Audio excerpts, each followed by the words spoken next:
Viral orangutan menyeberang jalan di Kutai Timur, ini penjelasan BKSDA Kaltim. Tayangan video yang memperlihatkan seekor orangutan menyeberang jalan raya beraspal, viral dan menarik perhatian netizen. Video tersebut diunggah oleh akun Twitter orangutan_kop @orangutan_kop pada Selasa, tanggal 16 November tahun 2021. Peristiwa orangutan menyeberang jalan itu terjadi di Kabupaten Kutai Timur, Kalimantan Timur. Dalam video tersebut, sebuah truk berwarna kuning terlihat memperlambat lajunya saat si orangutan menyeberang jalan. Akan tetapi beberapa kendaraan lain masih terus melaju dan hanya sedikit mengurangi kecepatan saat berpapasan dengan si orangutan.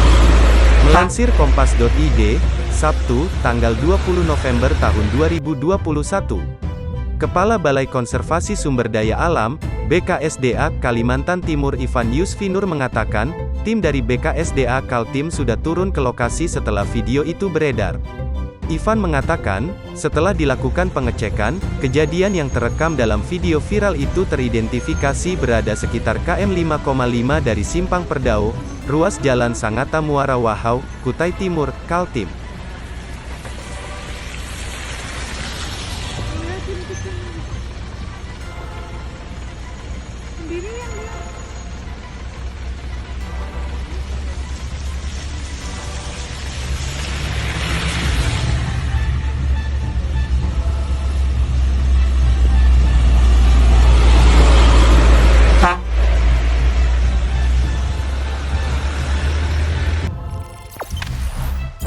Jangan lupa subscribe, share, komen, dan like ya.